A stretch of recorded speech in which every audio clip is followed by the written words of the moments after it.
Selamat datang di channel Baca Baca. Selamat menikmati novel yang berjudul Kekuatan Harvey Dark untuk Bangkit.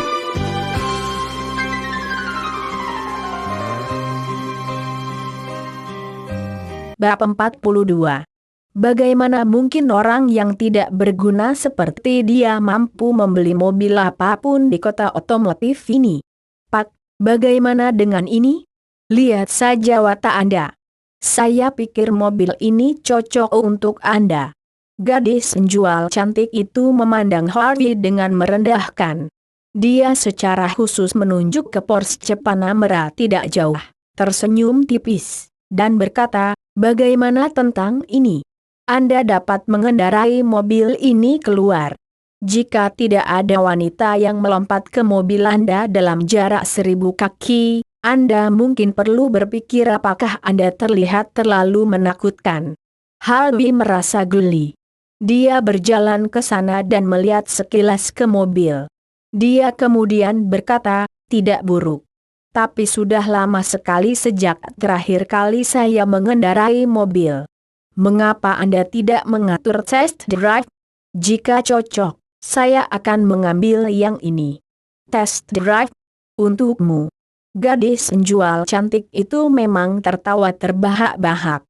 Tidak pernah terpikir olehnya bahwa seseorang bisa begitu tak tahu malu seperti dirinya. Bagaimana dia bisa begitu berani dan meminta test drive mobil yang harganya sekitar $400.000? Pak, silakan pergi sekarang. Kami tidak menyambut Anda di sini. Jika Anda ingin membuat lelucon, bisakah Anda pergi ke tempat lain? Harvey tercengang. Brengsek, apa dia mengusirku dari tempat ini? Bagaimana mereka ingin saya berinvestasi di dalamnya, mengingat bagaimana mereka berperilaku dan bereaksi? Harvey hendak mengatakan sesuatu. Pada saat itu, dia melihat seorang pria dan seorang wanita memasuki tempat itu. Ketika dia melihat siapa wanita itu, ekspresi wajahnya menjadi sangat jelek dalam sekejap. Mandi? Harvey mencibir dalam hati. Aku baru saja memberimu $800.000 untuk menyelesaikan masalahmu. Tapi kamu punya pengejar lain. Ada seorang pria di samping mandi. Rambutnya disisir rapi, dan dia mengenakan setelan jas dengan sepasang sepatu kulit. Bahkan ada jam tangan emas mengkilap besar di pergelangan tangannya. Cara dia membawa dirinya agak tepat, dan dia juga sedikit tampan. Meski mandingan, dia tetap tersenyum ramah. Namun, dia cukup gelisah pada saat itu. Kevin Quinn adalah sepupu Angel. Dia dianggap sebagai orang yang sukses. Lilian bahkan berpikir dalam hati bahwa dia adalah calon menantu terbaiknya. Menurut Lilian, banyak orang yang berusaha mendapatkan kasih sayang Mandi. Selain itu, Kevin adalah orang yang paling dia puas di antara kelompok orang itu. Dia tidak hanya tampan, tetapi dia juga presiden kota otomotif itu. Jumlah uang dan sumber daya yang dia miliki juga cukup tinggi. Dia tidak hanya cocok untuk putrinya, tetapi dia juga bisa berbagi propertinya dengan keluarganya di masa depan. Dia tidak seperti Harvey, yang hanyalah seorang pecundang. Tuan Quinn.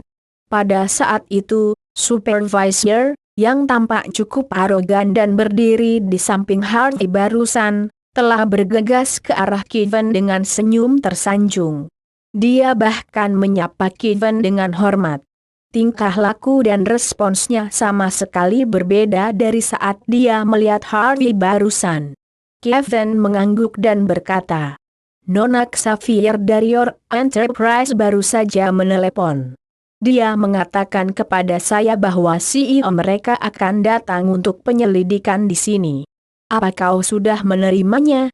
Wanita itu menjawab dengan cepat. Belum. Saya mendengar bahwa CEO mengendarai Bentley. Saya sudah mengawasi sejak tadi. Belum ada mobil yang datang. Kevin mengangguk. Dia tidak terburu-buru. Dia kemudian tersenyum dan berkata kepada Mandi. Mandi, mengapa kita tidak duduk di kantor sebentar? Pada saat itu, Mandi sedikit linglung. Dia kemudian mengangguk santai. Meskipun Lilian ingin dia berkencan dengan Kevin, dia selalu menolaknya, terutama setelah insiden penyanderaan. Mandi mendapati dirinya memperlakukan Harvey secara berbeda sekarang. Terkadang, dia bahkan mulai merindukan Harvey ketika dia tidak melihatnya. Jadi dia tidak pernah menyebutkan perceraian sama sekali. Alasan dia pergi ke sana hari ini adalah karena apa yang dia dengar dari Angel. Sepupu Angel mengenal atasan yang bekerja di Your Enterprise. Oleh karena itu, dia mengetahui bahwa CEO Your Enterprise pergi ke sana untuk berkunjung hari itu. Mandi cukup penasaran dengan CEO itu. Dia ingin melihat orang macam apa dia dengan pergi ke sana dengan sengaja. Dia bahkan tidak bertemu dengannya, tetapi dia memberinya kontrak secara langsung.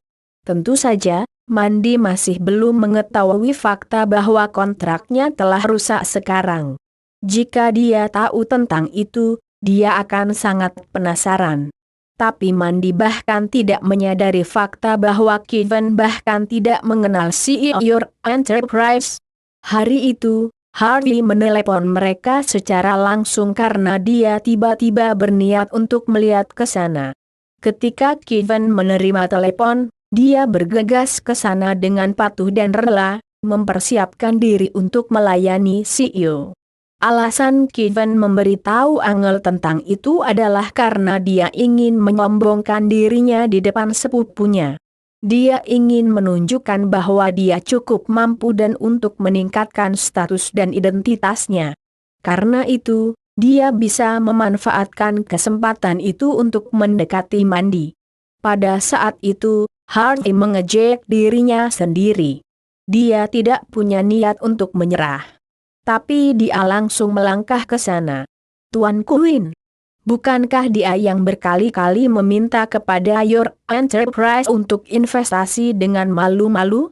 Sepertinya dia adalah Tuan Queen itu. Aduh, kenapa kamu belum pergi? Ketika supervisor itu melihat Harvey berjalan ke arah mereka, dia tampak kesal dan kesal. Bukankah pekerja ini memiliki kesadaran diri? Apakah ini kesempatan untuknya? Kevin melirik Harvey dengan santai. Dia mengira Harvey adalah tipe pekerja yang pergi ke sana untuk mengambil foto untuk momen, jadi dia segera mengerutkan kening dan berkata, "Bukankah sudah lama aku memberitahumu tentang ini? Kamu harus memblokir orang-orang acak semacam ini di pintu. Mengapa kamu membiarkan mereka masuk? Mereka bahkan tidak mampu membeli roda mobil. Selain itu, CEO baru Your Enterprise akan segera datang. Saya mendengar bahwa CEO itu masih muda dan cakap. Jika dia merasa jijik dengan orang-orang seperti dia, dapatkah Anda bertanggung jawab untuk itu?"